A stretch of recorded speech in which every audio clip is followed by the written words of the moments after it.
कश्मीर क्षेत्र पिछले 7 दशकों से विवाद का विषय बना हुआ है। 1947 में ब्रिटिश भारत को आजादी मिली, लेकिन इसका विभाजन 2 राज्यों भारत और पाकिस्तान में हुआ। यह विभाजन धार्मिक जनसांख्यिकी पर आधारित था। भारत मुख्य रूप से एक हिंदू राष्ट्र और पाकिस्तान एक मुस्लिम राष्ट्र के रूप में। हालांकि अपनी मुस्लिम बहुल आबादी वाले कश्मीर ने एक दुविधा पेश की। उस समय के शासक महाराजा भारत या पाकिस्तान में शामिल होने में झिझक रहे थे। इस अनिर्णय के कारण 1947 में कश्मीर को लेकर भारत और पाकिस्तान के बीच कई युद्ध हुए, जिनमें से पहला युद्ध था। इस संघर्ष के परिणाम स्वरूप एक युद्ध विराम रेखा बनी, जिसने इस क्षेत्र को विभाजित कर दिया।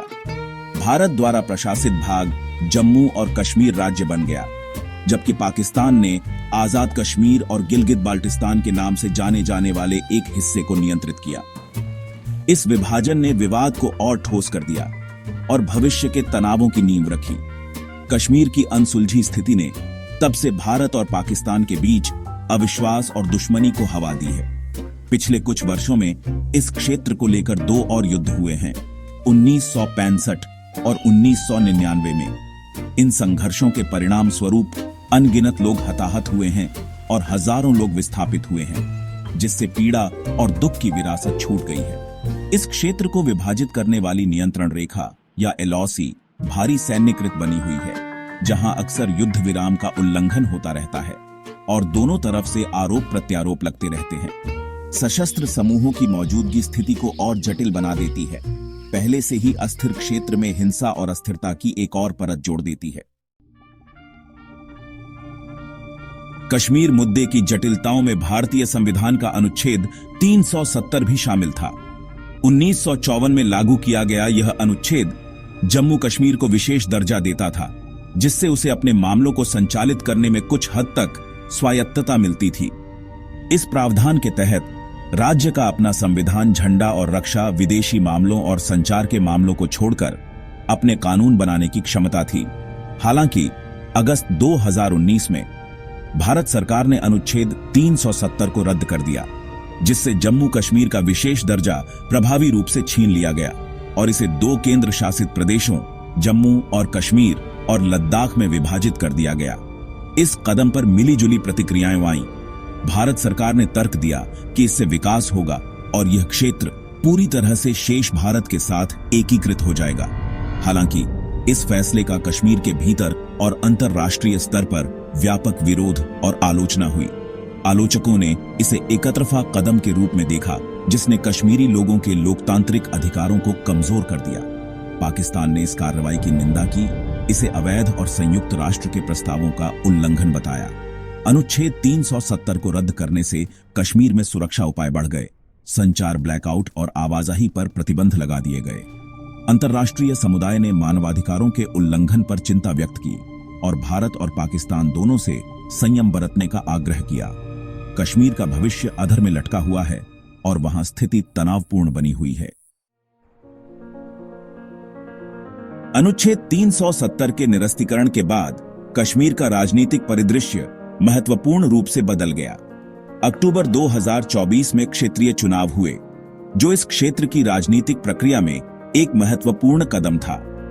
जम्मू और कश्मीर नेशनल कॉन्फ्रेंस यानी एनसी इन चुनावों में विजयी हुई, जिसने इस क्षेत्र में स्वशासन बहाल करने के मंच पर प्रचार किया था।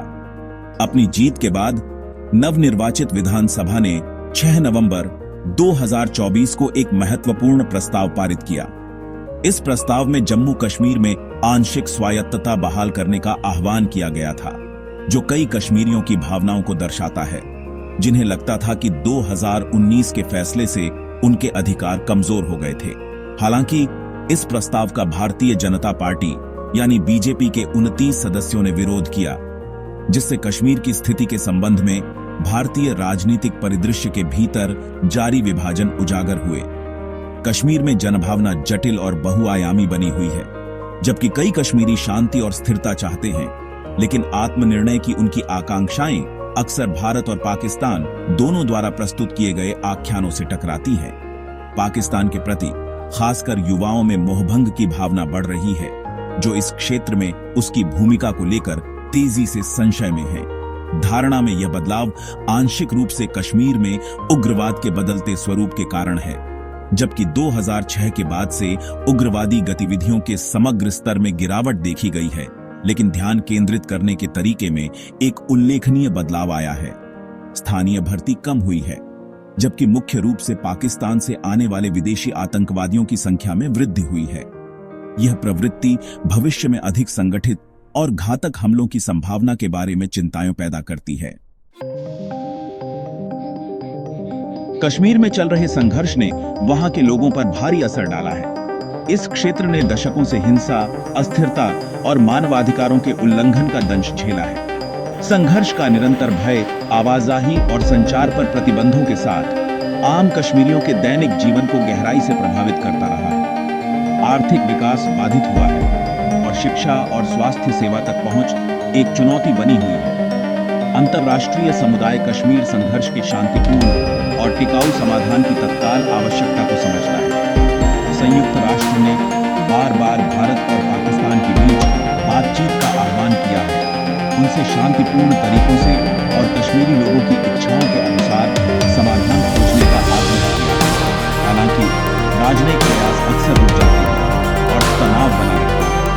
आगे बढ़ते हुए इस लंबे संघर्ष की मानवीय कीमत को प्राथमिकता देना महत्वपूर्ण है। कश्मीर में मानवीय संकट से निपटने के लिए बहुआयामी दृष्टिकोण की आवश्यकता है। सभी कश्मीरियों की सुरक्षा और संरक्षा सुनिश्चित करना, चाहे उनकी जातीयता या धर्म कुछ भी हो, सर्वोपरि होना चाहिए।